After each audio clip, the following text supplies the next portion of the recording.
The 5-1 Colorado Buffaloes traveling out to Seattle to play Washington. Brian, before the season even started, we looked at this 2-week stretch as one where, we were expecting a couple losses. Obviously, That's what happened out in L.A. What are your thoughts on this team going out to Washington? Yeah, I think it's the same as like we thought going into the season. We thought it'd be 2 losses. I think it'll end up being 2 losses. I think that this is a tough trip for them. Whether they won last week or not, or whether they played better or not, I think this is a tough trip to go out to Seattle and try to win. USC did a good job of attacking Colorado's offense, and Colorado was running a lot of horizontal plays, not a lot of verticality in there. Steven Montez said at the Tuesday press luncheon they know they've got to get downfield, but easier said than done, especially against a defense that ranks right now tied for first in the conference in scoring defense. Yeah, a defense that's better than the one they saw last week. I mean, they're really good up front. They've got a much better secondary than USC had, and it was interesting. I ended up walking out of the stadium last week with a USC writer, and he said, we haven't seen them play defense like that in a couple of years. Like this, that was just an insane performance by them. So they see you're right into them playing their best defense in a long time. Washington does that all the time.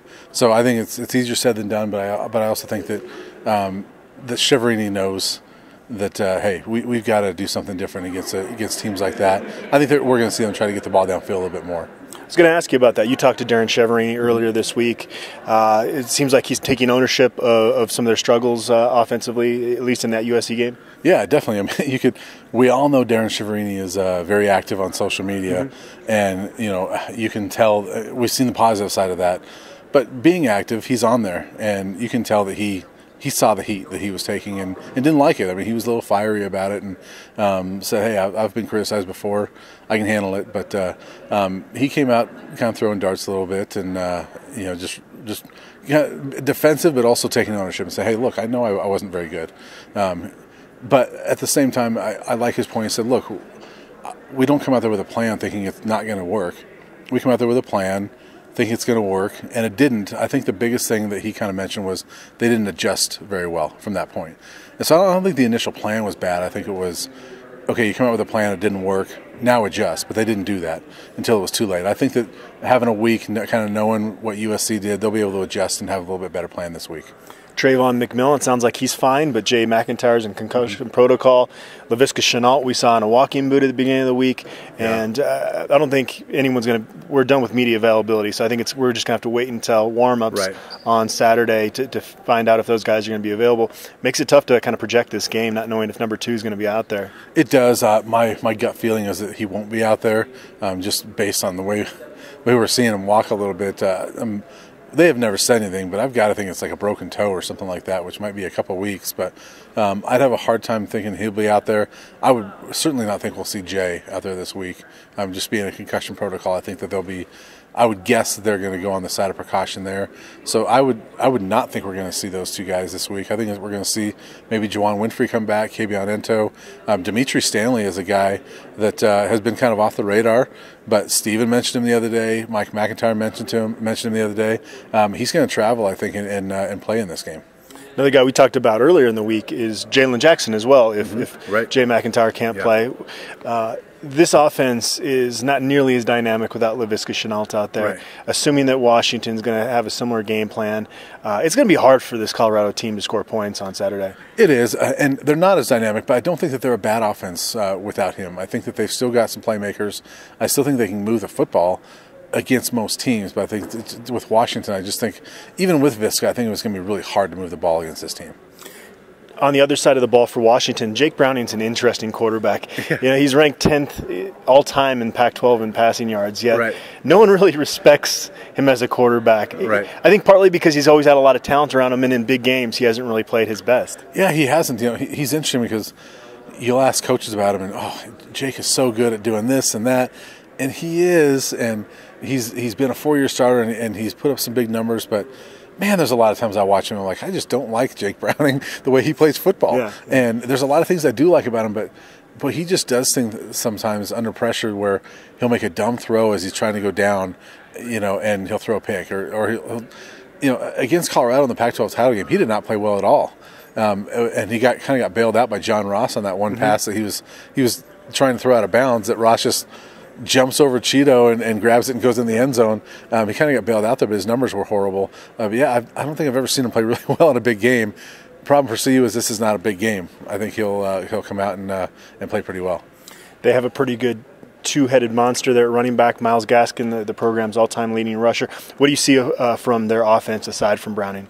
Yeah, it's going to be interesting because I think Gaskin and Ahmed are both kind of nursing some injuries, and they're kind of iffy whether they'll play this week or not. But I think their offense has been okay this year. I don't think they've been a very explosive offense, and that's kind of part of my criticism of Jake Browning is they were really good 2 years ago when they had John Ross and those guys, but without him, they've been okay, and they don't put up a ton of points, and that's where I think Colorado may have a shot in a game like this. Is their defense is playing well. If they can keep Washington down scoring-wise and the offense gets a break or two, then maybe they have a shot. The front seven for Colorado played really well out at USC. It was the secondary that struggled. Chris Miller, we've talked about his potential, very high on his ceiling. Yeah. But he's going to have to face things like that double move and learn from them. Yeah. I saw some fans criticizing why he's out there. It's one of those tough deals when you have a redshirt freshman out there, cornerback, but I don't think you necessarily bench him after that game. No, and why he's out there, I mean, you look at who are the other options. I mean, they've got Dante Wigley, who's been up and down. They've got Trey Udofia, who's been up and down as well. So it's not like they've got Akella Witherspoon sitting on the sidelines and they're playing Chris Miller instead. I think that Chris's ceiling is high, and you've got to let him go through some of those things and maybe go through some team growing pains while he's learning, and he'll learn.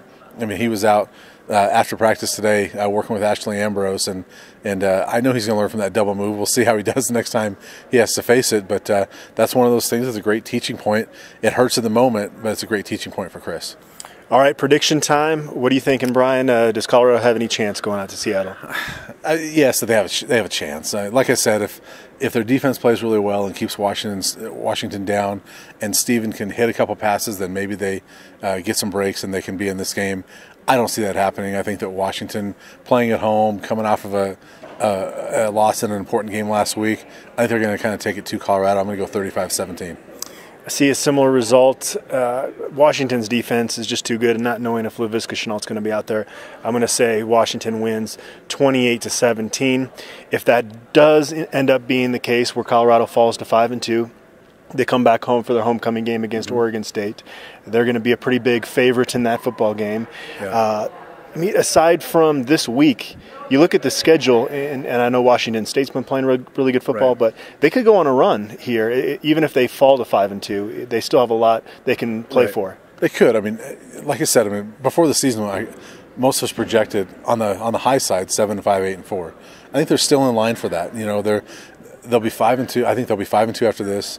You beat Oregon State, you're 6-2, and I think the last four are toss-ups. And Washington State's playing well, Utah's playing well right now. At Arizona, at Cal. If they're in Boulder, I think CU wins those games. But on the road, they're kind of toss-ups to me. I think if you beat Oregon State and you're 6-2 at that point, and then you go 2-2 down the stretch, that's 8-4. That's pretty good. Yeah. And then maybe you still want to go 9-3. We're both going to be heading out to Seattle. You excited to get some seafood out there, Brian? Heck yeah. Seattle's one of my favorite cities, actually, in the country that I've been to. And so I'm looking forward to it. And I'm also looking forward to seeing Husky Stadium. I've been outside the stadium because the basketball arena is there, so I've been on the grounds, but I've never been inside the stadium to see a football game. It's really I haven't been to renovated Cal, but I've never been inside Husky Stadium. It's the only Pac-12 stadium I've never been to, so I'm looking forward to that. And so far, no rain in the forecast, which is pretty rare for Seattle. I like that. So be sure to check out our post-game content, Brian Howell on BuffZone.com, and check out BuffStampede.com as well. Enjoy the game.